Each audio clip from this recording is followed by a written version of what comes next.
Giacomo and Gianpaolo. It's really great to be here, albeit in a virtual way. So I'm just going to get my slides sharing, and then we'll get started. There we go. Okay, so yeah, so just a slight preface first of all. So as has already been introduced, I work on comics and law, and also kind of critical and cultural legal studies as well. So this paper is just a kind of an ad hoc engagement with this particular work, Mooncop, by Tom Gould, which I read and was quite taken with. It's quite a short work, and I read it in about half an hour when I first opened it when it arrived, and it kind of blew me away a little bit.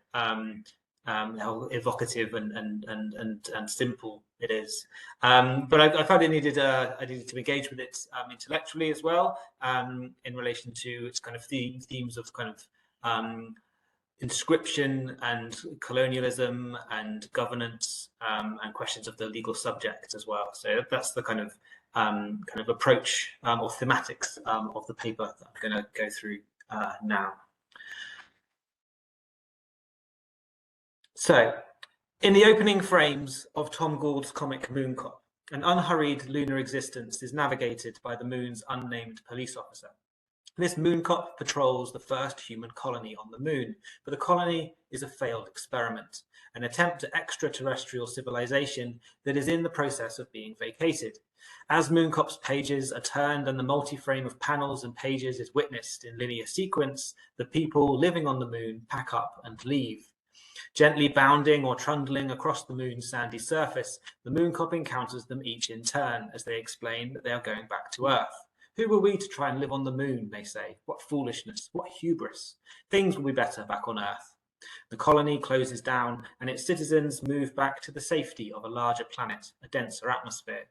Across this first-order reading of Mooncop, the dissipation of law is encountered.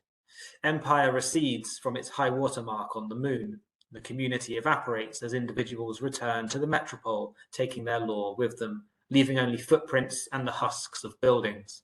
In the end, it is only the Mooncop and his newfound companion, a donut waitress, who are left extracted, exhumed, and escaped from the melancholic confines of legality, free to live unhindered on the lunar surface.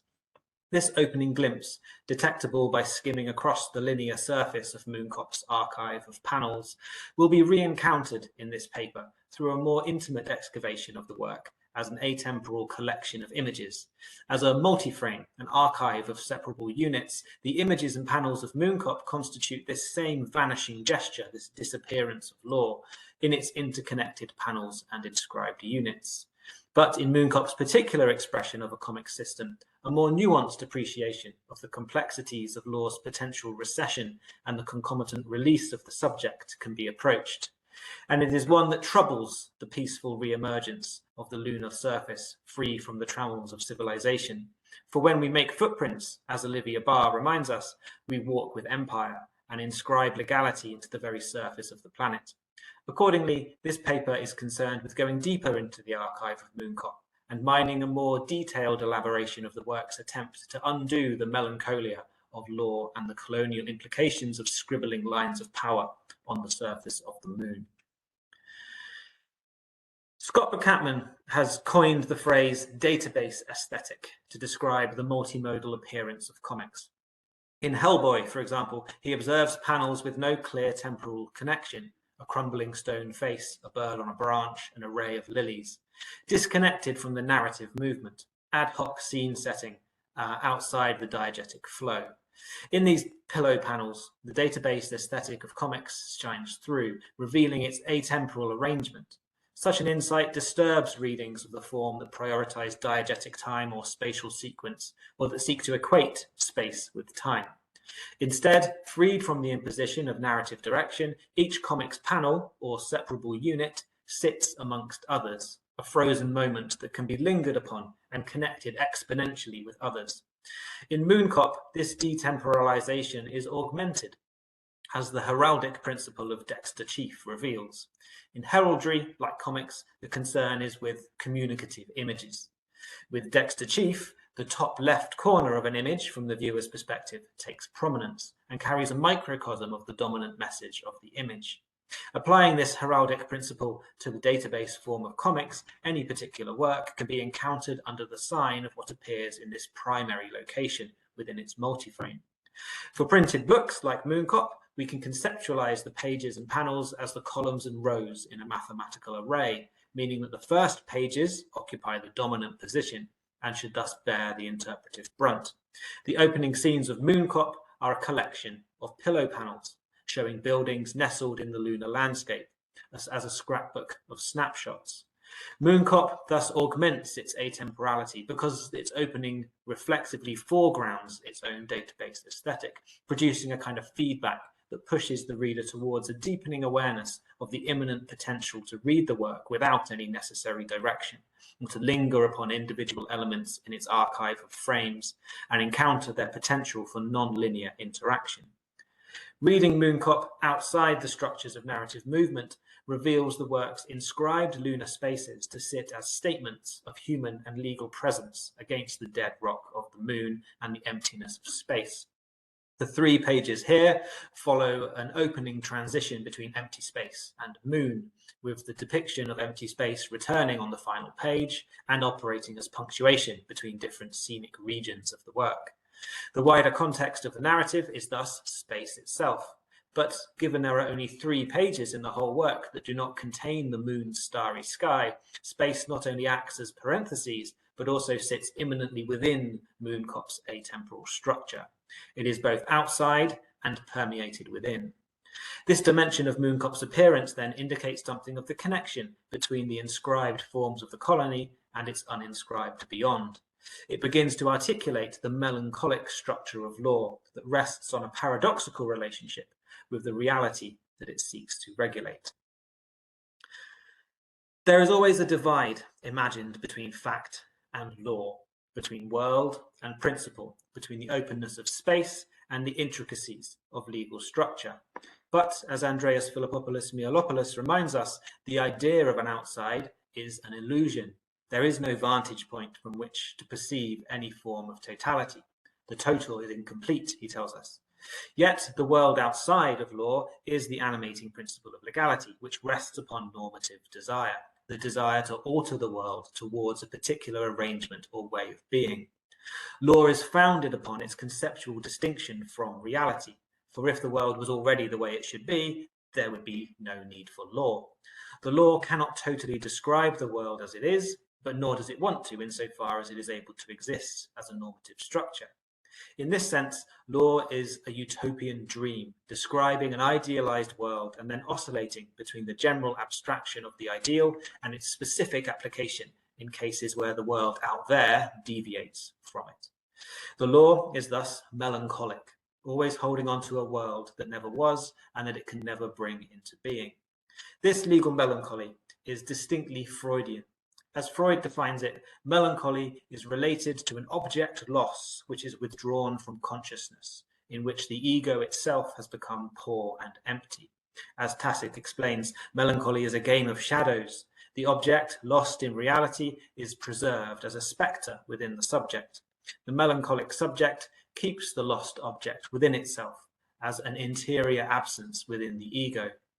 With this loss divorced from reality, as melancholy gives up the external world as a source of construction of the self. In law, this same structure of melancholy is seen as law internalizes an absent ideal as the core of normative desire. Melancholy is an indispensable shadow for law. It is the very foundation of normativity. And law's is an unrequited desire for an idealized order that never emerges, lest law collapse out of existence. The law retains an image of a world as an unreachable utopian ideal, maintained by the normative impetus of legality.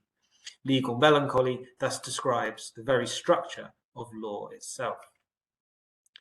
In Mooncop, we can frame this melancholy in terms of the legal subject specifically.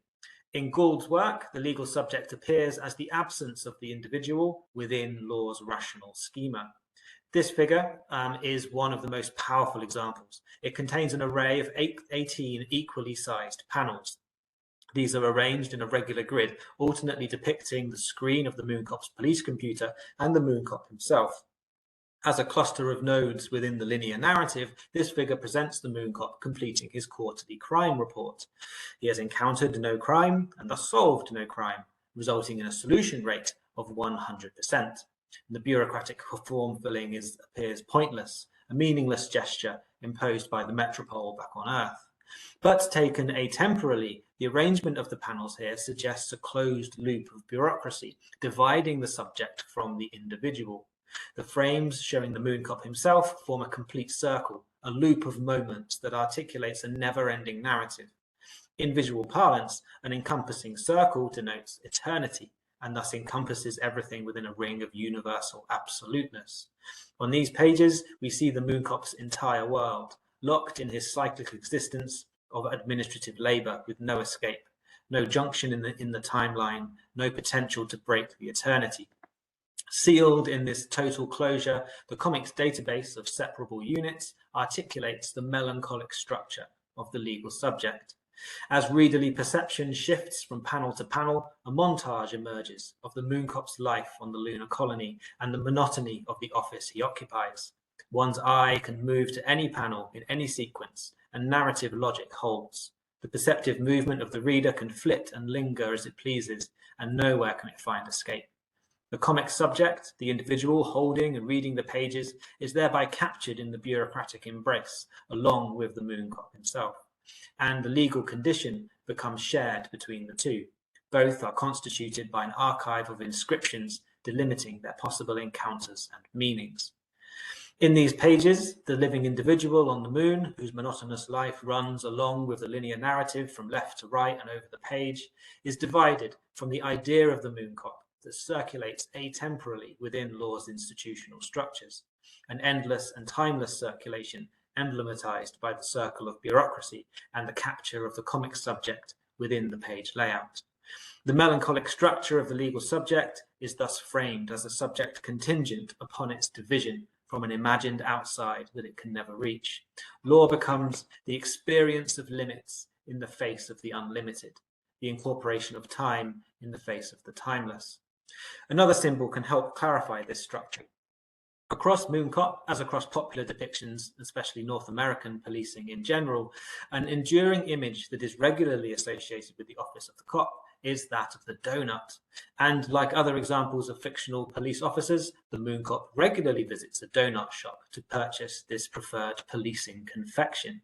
While at first glance this might appear a frivolous connection, the repeated associations of policing and donut consumption do bear some analysis. For this seemingly innocuous play upon popular tropes is encoded within this the structure of legal melancholy. The archetypal donut is a ring, an incomplete total. As a symbol, the figure of the donut contains its own absence, and since the circle is emblematic of entirety, this emptiness is the whole within the whole. It is the lack at the heart of that which claims to be complete. The ring of the donut is part of the insignia of the office of cop, resonating with the ring of bureaucracy that presents the sealed and empty totality of the legal subject. It is an emblem of the legal melancholy and of the individual that is imprisoned as an absence within the structures of legality. Turning the page does not resolve this legal melancholy.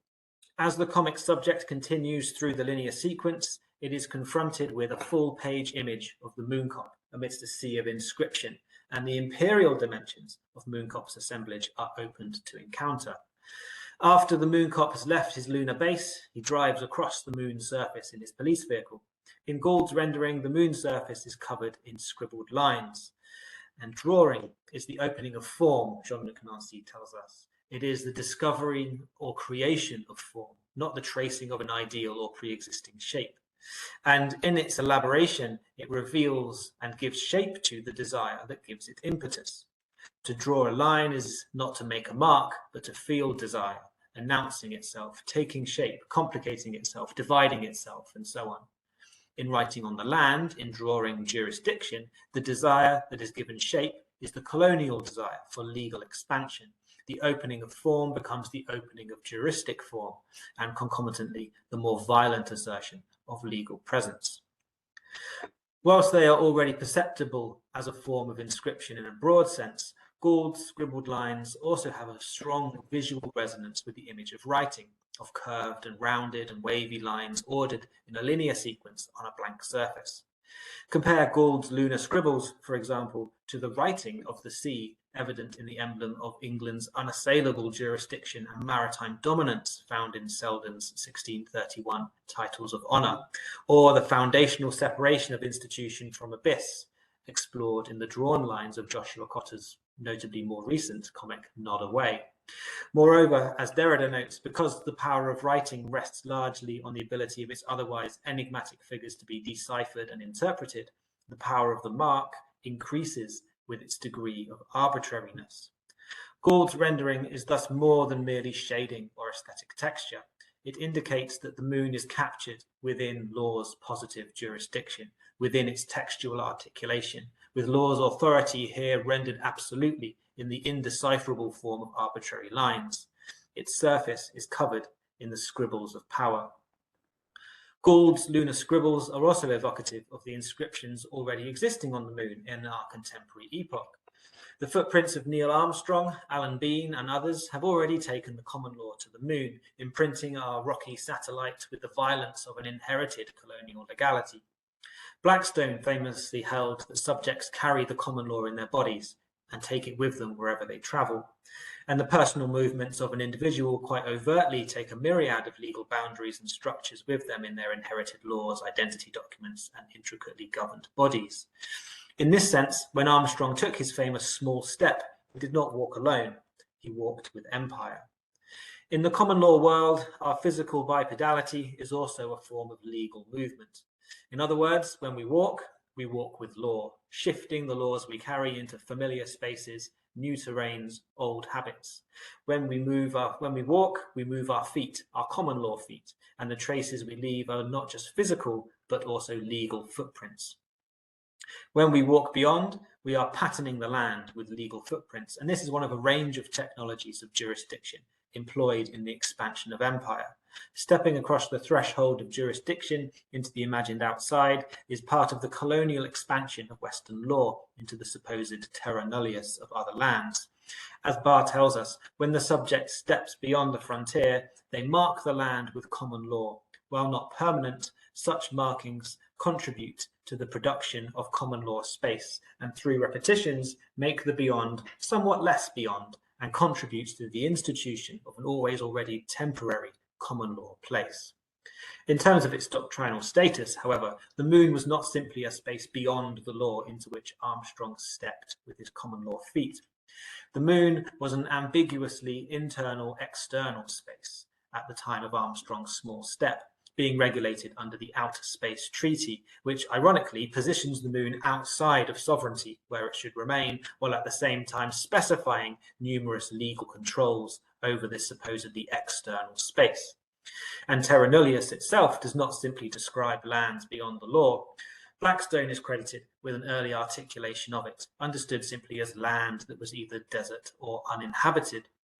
Even in this early version, before it was weaponized to permit the violent occupation of lands that were already occupied by peoples and their laws, terra nullius is, like the Outer Space Treaty, an ironic doctrine that imagines an outside to legality inside law itself. Under the Outer Space Treaty, the moon cannot be claimed because it is outside of law, but under terra nullius, it is precisely because it is outside of law that it can be claimed. This lunar nullius, as we might term it, is a blending of paradoxical claims for and against law's sovereign dominion over this extraterrestrial body. It captures an externalized legality and concomitantly an internalized non-legality, describing in law a space without law.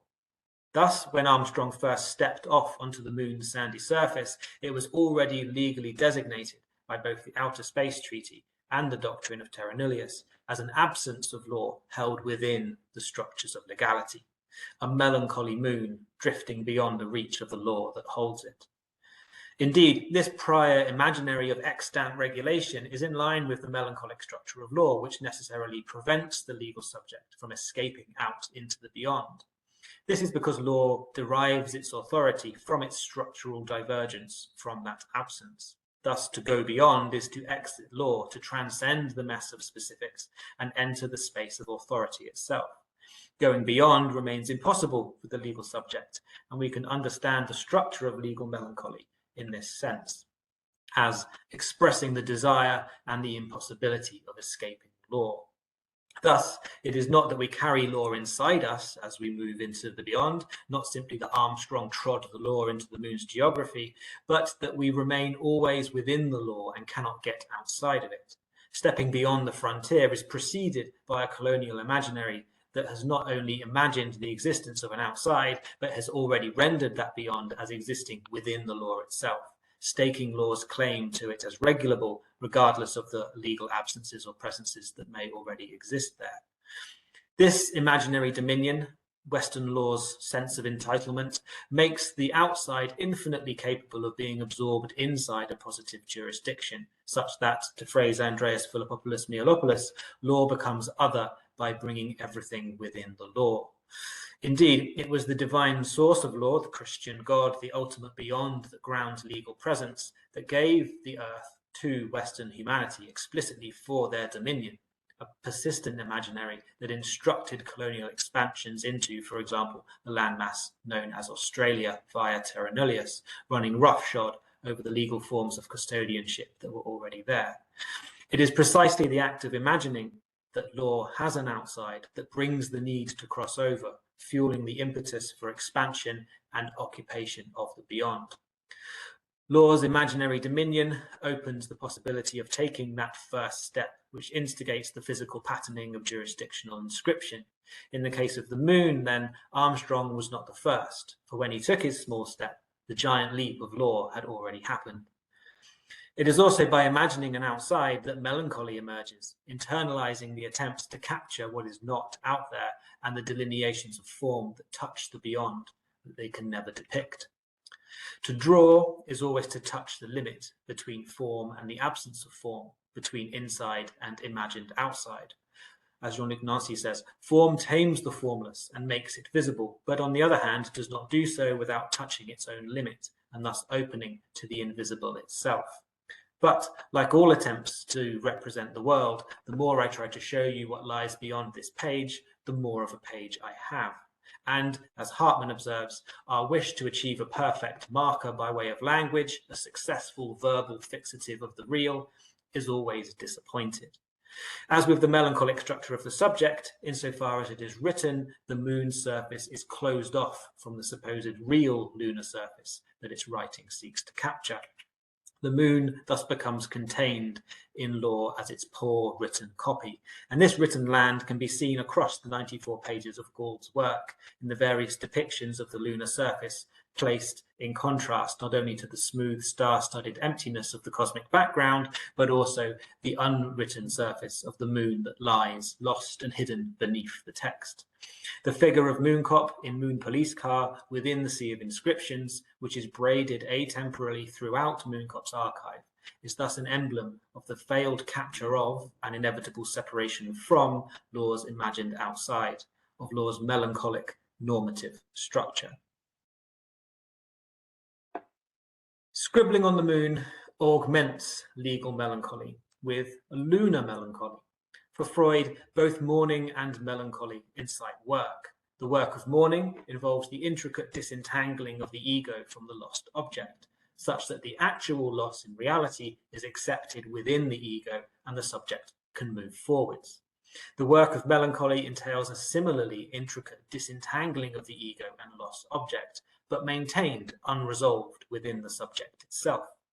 In both cases, the work envisaged is the casuistic and detailed unfastening of the subject from the absent object. But law, with its normative drive, neither seeks nor achieves this disentanglement. It needs always to be conceived as both separated from and connected to the world outside its discourse.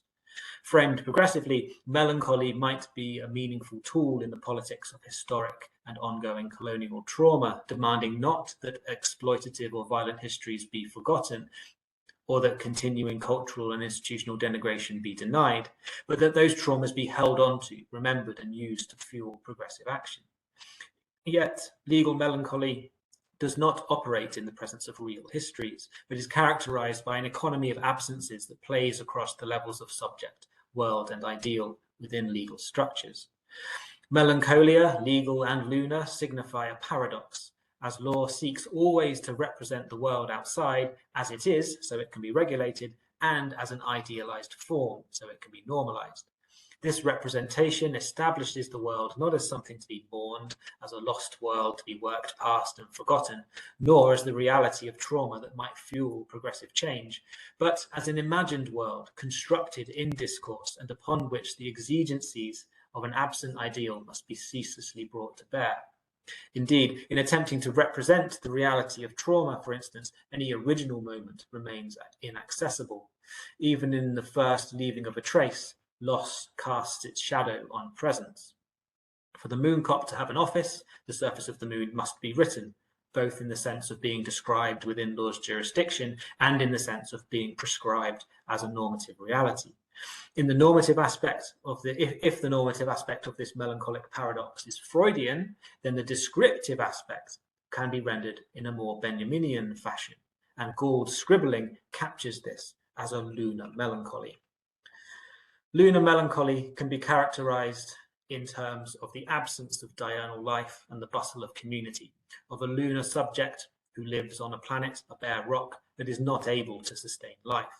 This lunar subject thus inhabits, if it inhabits one at all, a declining community, a dead world. For Benjamin, melancholy is not a loss that is, however, imperfectly worked through, something retained due to a pathological arrest in the normal experience of mourning, as it is for Freud. Instead, it is a loss that is kept alive through representation, through the work of representation and expression instead of that of detachment. It is a loss that is embodied or embedded in the form of representation, an appearance of something that is not there, and thus can only display the absence of that which it seeks to capture. To complete the process of description, to fully contain an object within discourse, renders it lifeless.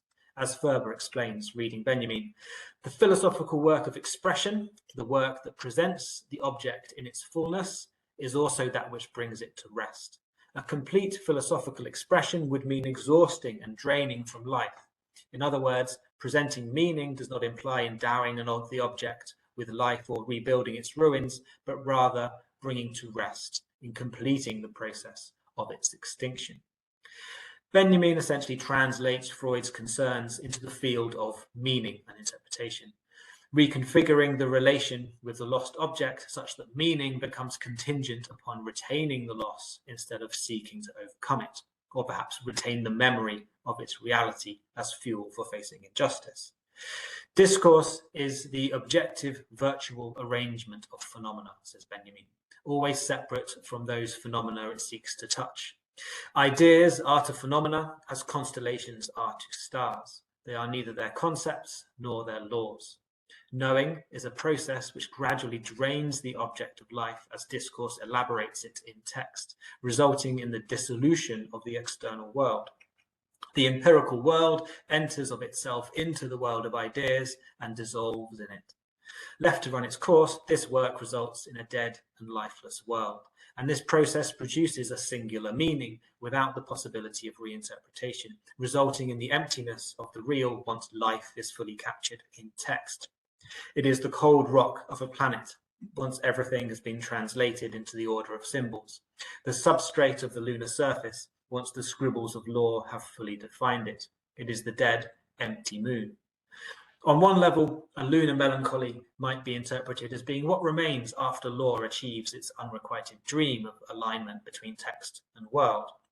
But a lifeless planet is not the output of a normative system. It is the product of a descriptive one that necessarily drains life out of the world in order to capture it. It is the forgetting of the world in favor of the text, as if the outside no longer existed, and thus does not encompass normativity. Just as law has its paradox of normative and descriptive dimensions, its structural logic is concomitantly caught in a melancholic bind. Either it achieves its unrequited dream and collapses out of existence, or it has nothing to regulate because it destroys the world through an overdetermined work of description that leaves no room for the potency or variation of life. Law thus maintains itself by hovering somewhere between these two extremes, as the oscillation between Freudian and Benjaminian melancholic work, between the normative dream and the absent concrete event, between elucidation of the general and the failed capture of the particular, between principle and instance, abstract rule and individual case. Law thus consists of melancholia, legal and lunar. Mooncop does more than present a re-encoding of these two modes of melancholy. It does more than present an atemporal database of figures rendered with legal scribbles over dying rock. The linear narrative ends not with the dead residue of the moon, nor in the total abstraction of an empty and artificial subject. Instead, the enduring final moments depict individuals freed from the confines of legality. During his work, the Mooncop meets one of the original colonists. Now, as the colony dies and humanity recedes to Earth, she bemoans the hubris of trying to live on the moon. The Mooncop, meanwhile, thinks the moon colony is amazing and later reveals that he's always wanted to live on the moon. The moon for him is not a dead rock to be inhabited and scribbled on, but is a thing itself of beauty and meaning. It does not need to be described or regulated. Indeed, such things result only in sadness and death. Instead, it should be gazed at in silence, in the stillness of the night, as the Mooncop himself does on a regular basis, sat in his car, munching his way through his donuts, perhaps in a symbolic attempt to release the absence within and escape subjecthood. And despite the slow exodus from the moon, a new donut waitress joins the lunar colony as everybody else is leaving. By the final stages of the linear narrative, the Mooncop and the new inhabitant are the only two people left on the moon. Escaping the confines of legality, they depart their respective offices as cop, as donut peddler, and drive into the lunar wilderness to gaze at the rugged beauty of the moon, with the Earth floating amidst the sparkling firmament. As the colony shuts down and law gives up both its normative and descriptive efforts, the moon seems to return to float in space. No longer divided away from us or hidden beneath layers of text, what appears to be left when the social order has abated are two individuals released from the confines of their subjecthood. Their masks are lifted as the curtain falls on the theatre of governance, and they can gaze unimpeded on the universe. The moon is rendered as a space like any other. It is no longer the outside of law to be written and regulated, but transcends such divisions as the symptoms of an unimagined outside. The melancholia of norms and descriptive categories melt away. And at the end of the Mooncop's linear narrative, in the lowest reaches of its database of images, the Mooncop and donut seller seem to sit without any interior or exterior space, unnamed and without office, adrift in the endless night. But Mooncop is a work that inherits the violence of the law that its lunar police officer works to enforce and seems to abandon. There may be living individuals pure and free from the delineations of sovereign violence, but reaching this status would involve a movement into the outside imagined by law. There may be uncategorized land somewhere, but it is already contained within law's imaginary as its outside. In either case, law, its melancholia and its violence would unavoidably be found across the frontier in the imagined beyond. Thus, even if the Mooncop and the donut waitress are released from their offices, their confining subjecthood, they would still be paradoxically contained within the absence inside the law. Perceived as an atemporal whole, then, Mooncop endures as a symbol of escape, of the impossibility of escape, and of the dual melancholia that structure the legal condition. Thank you.